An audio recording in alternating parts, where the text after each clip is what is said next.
सबसे पहले welcome to Navya classes. Navya classes में आप लोग का स्वागत है। और आज हम लोग का तीसरा पॉइंट है, जो कि तीसरा टॉपिक है एक सेकेंड। आज हम लोग का तीसरा चैप्टर है महाजनपद काल से संबंधित प्रश्नोत्तर। ठीक है, तो इसको हम थोड़ा सा बड़ा कर लेते हैं और एक से हम लोग का पहला क्वेश्चन चलते हैं। निम्नलिखित में से किससे सेनिया नियमित और अस्थायी सेना रखने वाला कहा जाता है? तो ये आपका ऑप्शन नंबर ए होगा, बिंबिसार। दूसरा क्वेश्चन, हर्यक वंश के किस शासक को कुड़ी कहा जाता है? तो कुड़ी कहा जाता है अजातशत्रु को। ठीक है, थोड़ा सा इसको बड़ा कर लेते हैं।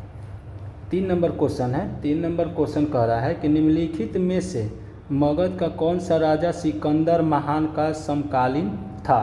तो ये हो जाएगा आपका घनानंद। ठीक है, 4 नंबर क्वेश्चन में आते हैं। तो निम्नलिखित में से कौन सा एक सिकंदर के आक्रमण का प्रभाव नहीं था? तो ये हो जाएगा आपका option number D. Option number D, उसने भारत को यूनान की रियासत बनाया। 5 नंबर क्वेश्चन है। 5 नंबर क्वेश्चन, किस शासक ने गंगा एवं सोन नदियों के संगम पर पाटलिपुत्र नामक नगर की स्थापना की? ठीक है, तो 5 का हो जाएगा 1 नंबर उदयन। छठा क्वेश्चन में चलते हैं। छठा क्वेश्चन कह रहा है कि प्रथम मगध साम्राज्य का उत्कर्ष किस सदी में हुआ था? तो ये 6 का हो जाएगा छठी सदी, यानी कि ऑप्शन नंबर बी, छठी सदी। 7 नंबर क्वेश्चन में आते हैं। निम्नलिखित में से किस राज्य में गणतंत्रात्मक शासन व्यवस्था नहीं थी? तो 7 का हो जाएगा आपका C number, Magadh. 8 number question में आते हैं। निम्नलिखित में से किसे उग्रसेन भयानक सेना का स्वामी कहा जाता था? तो 8 का हो जाएगा डी नंबर, महापद्यनंद। 9 नंबर क्वेश्चन में आते हैं कि किस मृदभांड व पॉटरी भारत में द्वितीय नागरीकरण शहरीकरण के प्रभाव का प्रतीक माना गया? तो यह आपका 9 का आंसर होगा, 1 नंबर, उत्तरी काले पॉलिष्कृत बर्तन। ठीक है, 10 नंबर क्वेश्चन में आते हैं। 10 नंबर क्वेश्चन कहता है, पाली ग्रंथों में गांव के मुखिया को क्या कहा गया है? तो 10 का हो जाएगा बी नंबर, भोजक या ग्राम भोजक है। 11 नंबर क्वेश्चन में आते हैं। निम्नलिखित में से कौन सिकंदर के साथ भारत आने वाला इतिहासकार नहीं था? तो ये आपका सी नंबर होगा, हेरोडोटस है। 12 नंबर क्वेश्चन में आते हैं कि नंद वंश का संस्थापक कौन था? तो नंद वंश का संस्थापक था महापद्यनंद। ठीक है, 13 नंबर क्वेश्चन में आते हैं कि ग्रीक यूनानी लेखकों द्वारा किसे अग्निमिच जेंडरमिच कहा गया? तो 13 का हो जाएगा 1 नंबर, घनानंद। 14 नंबर क्वेश्चन में आते हैं। 14 नंबर क्वेश्चन कहता है कि प्राचीन भारत में पहला विदेशी आक्रमण किसके द्वारा किया गया? तो 14 का हो जाएगा बी नंबर, ईरानियों द्वारा। 15 नंबर क्वेश्चन हो गया कि नंद वंश का अंतिम सम्राट कौन था? तो 15 का हो जाएगा सी, घनानंद। भारत में सिक्के मुद्रा प्रचलन कब हुआ? तो 16 का हो जाएगा आपका डी, 16 का डी आपका इधर है, 600 ईसा पूर्व। ठीक है, 17 नंबर क्वेश्चन है कि कह रहा है कि मगध के किस प्रारंभिक शासक ने राज्यारोपण के लिए अपने पिता की हत्या की एवं इसी कारणवश अपने पुत्र द्वारा मारा गया? तो 17 का हो जाएगा 1 नंबर, अजातशत्रु। 18 नंबर क्वेश्चन है कि ईरान के खमनी वंश के किस शासक ने भारतीय भूभाग को जीतने के बाद उसे फारस साम्राज्य का 20वां प्रांत बनाया? ठीक है, तो 18 का 2 नंबर हो जाएगा, डेरियस दारे बहाव फर्स्ट। ठीक है, 19 नंबर क्वेश्चन में आते हैं कि विश्व का पहला गणतंत्र वैशाली में किसके द्वारा स्थापित किया गया था? 19 का हो जाएगा सी नंबर, लिच्छवी।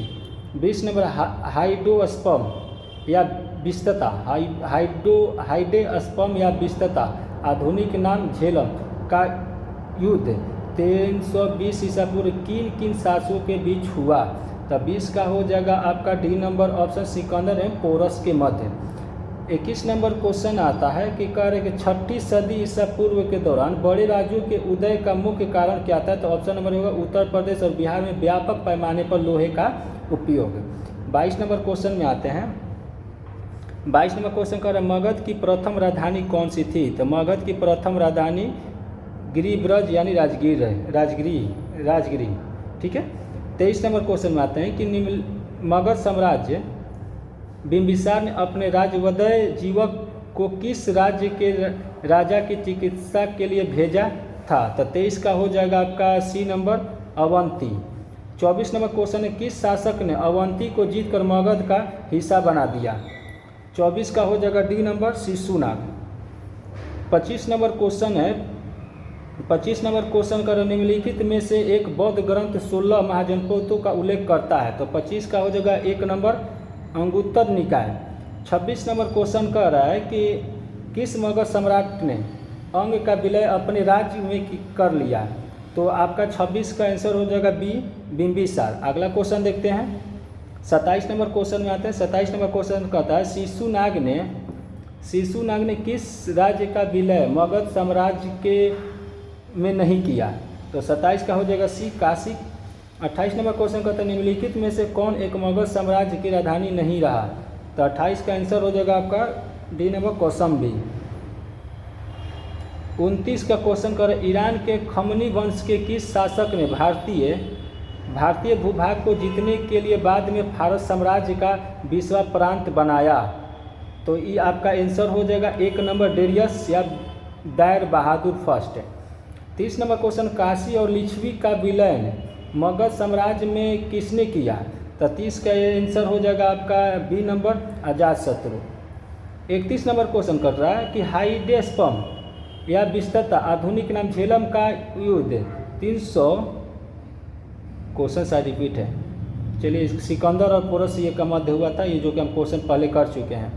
ये 32 नंबर क्वेश्चन में आते हैं कि सेलुकस एवं चंद्रगुप्त मौर्य के मध्य, नहीं गलती, सॉरी इसका गलती, यह क्वेश्चन और 32 का 323 ईसा पूर्व में सिकंदर महान की मृत्यु हुई थी। मतलब कहाँ हुई थी? तो सिकंदर महान की मृत्यु हो गई थी बेबीलोन में। ठीक है। 23 नंबर क्वेश्चन में चलते हैं, किस शासक द्वारा सर्वप्रथम पाटलिपुत्र का राजधानी के रूप में चयन किया गया? तो 33 का हो जाएगा आपका 1 नंबर उदयन द्वारा। 34 नंबर क्वेश्चन में आते हैं, सिकंदर के आक्रमण के समय उत्तर भारत पर निम्नलिखित राजवंशों में किस एक का शासन था? तो 34 का हो जाएगा आपका बी नंबर नंद वंश का। 35 नंबर क्वेश्चन आता है कि 16 महाजनपदों की सूची उपलब्ध है। तो 35 का हो जाएगा आपका सी नंबर अंगुत्तर निकाय में। 36 में आता है, निम्नलिखित में कौन सा एक ईसा पूर्व 6वीं सदी में परराम में भारत की सर्वाधिक गई थी शक्तिशाली नगर राज्य था? तो 36 का हो जाएगा आपका D number Magadh. 37 number question कहता है, अभिलेखीय साक्ष्य से प्रकट होता है कि नंद राजा के आदेश पर एक नहर खोदी गई थी। तो 37 का हो जाएगा आपका आंसर हो जाएगा 37 का 1 कलिंग में। 38 नंबर क्वेश्चन कर रहा है, 38 नंबर, पहला ईरानी शासक जिसने भारत के कुछ भाग को अपने अधीन किया था? तो 38 का हो जाएगा B number Darius. 39 number question, Ujjain का प्राचीन नाम था? 39 का हो जाएगा सी नंबर अवंतिका। 40 नंबर आता है, महाजनपद काल में श्रेणियों के संचालन को कहा जाता था? तो 40 का हो जाएगा आपका डी नंबर श्रेष्ठिन। 41 नंबर, गृहपति का अर्थ है? गृहपति का अर्थ है आपका आंसर हो जाएगा इनमें, गृहपति का अर्थ होता है कि धनी किसान। ठीक है। इस तरह से हम लोग का यह टॉपिक था